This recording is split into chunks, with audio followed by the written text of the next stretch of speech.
TIJANI Reijnders to Man City, AC Milan midfielder could become key part of Pep Guardiola's rebuild next season. With Man City in negotiations with AC Milan over a deal for TIJANI Reijnders, Adam Bate examines what the Dutchman would bring to the Premier League and how he could revitalize City's midfield with insight from talking to the player's former coaches. There's a revealing tale about TIJANI Reijnders. Barcelona wanted to sign him, but he opted for AC Milan instead.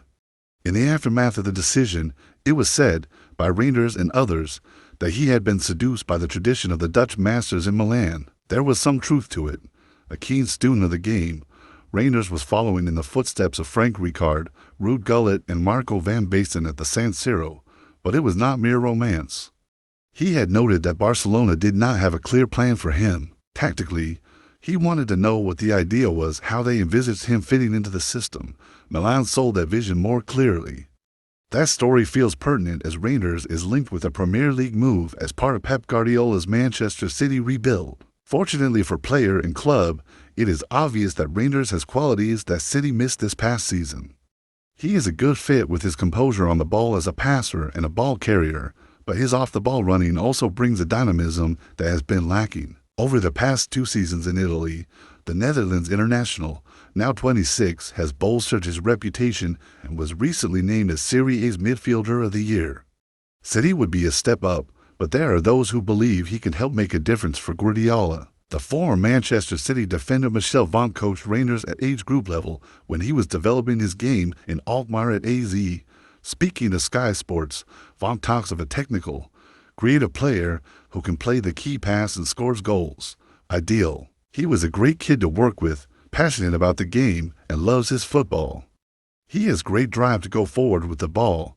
That is something that Guardiola has prioritized of late, identifying the need for his midfielders to break through the lines. The signings of Mateo Kovacic, Matheus Nunes, and even Nico Gonzalez all reflected that to some degree, with mixed success so far.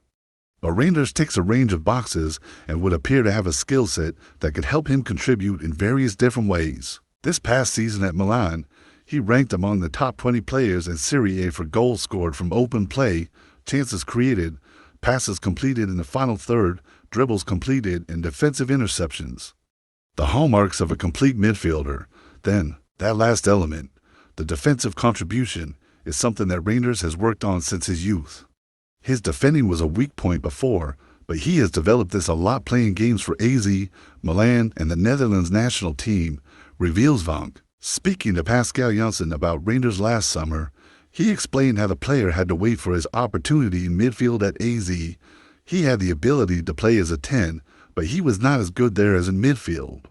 He had to be patient, Janssen told Sky Sports. In particular, Janssen recalls a conversation in the summer of 2021.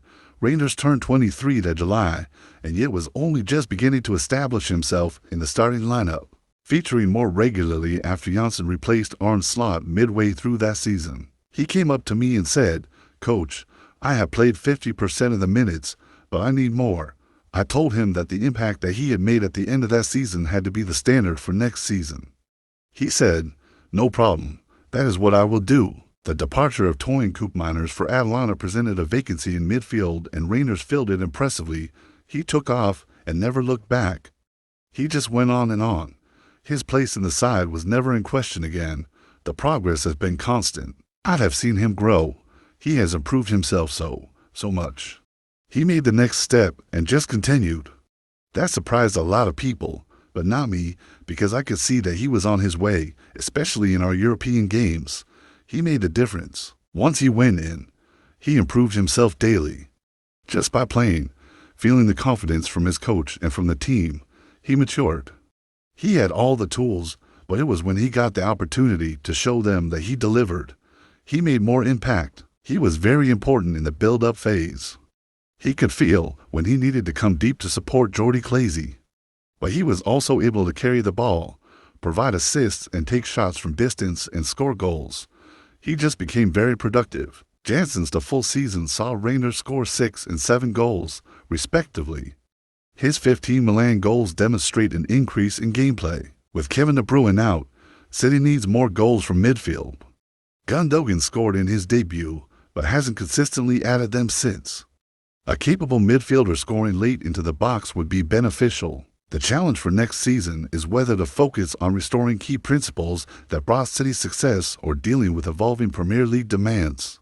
Reijnders seems to have the right balance, having grown up with admiration for Iniesta and embodying Cruyff's playstyle. He can execute the favored possession-based game. However, Reijnders also has the ability to revitalize the midfield, as seen in Jansen's improved energy.